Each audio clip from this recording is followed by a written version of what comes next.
Hello again.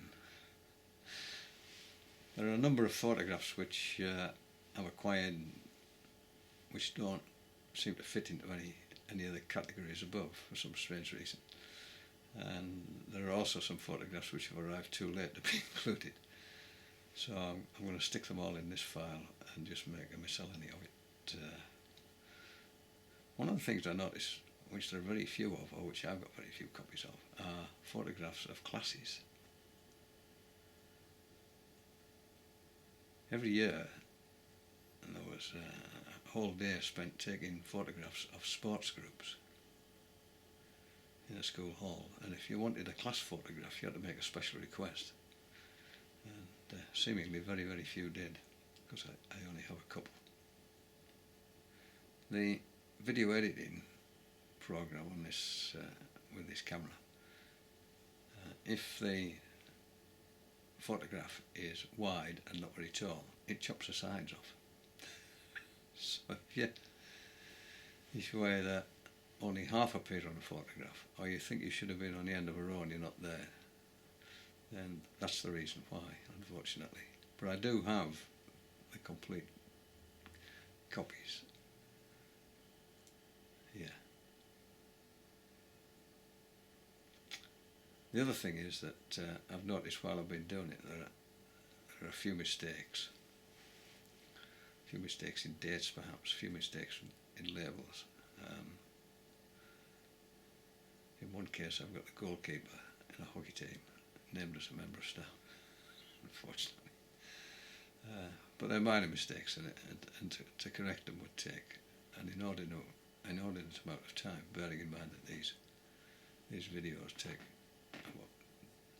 12 hours each to prepare, and then probably another 5 hours to upload them onto YouTube. So to go back through that for a minor mistake is seemingly a bit of a nonsense.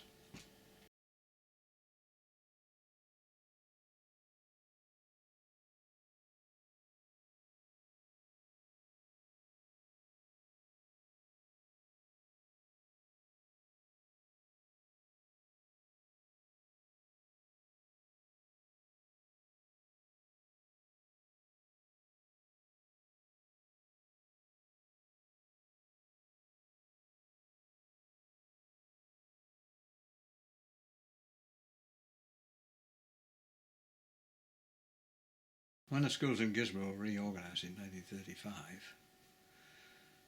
the headmistress of the girls' school, which was down in Providence, was a Mrs. Alice Goodwill, and following the reorganisation she went with the infant girls up to Northgate, and the senior boys from Northgate came down to Providence School. So Providence School was a senior school with boys and girls mixed, which it hadn't been up till that time. And since 1935 there have only been 5 headmasters at what was Providence, Gisborne County Modern and Laurence Jackson School. The first guy was a man called Harry Scott, and unfortunately I haven't been able to find a photograph of him, but he was there from 1935 right through the war years until 1955. And then Joe Morgan served from 1955 to 1977, and then John Vickers became headmaster, and he was there from 1978 until I think it was 1987.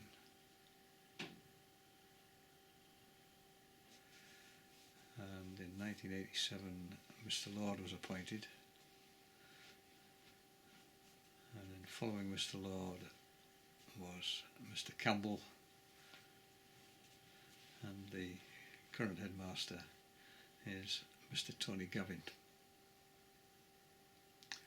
And he of course is taking the school from the old premises into the new school in 2016, next year.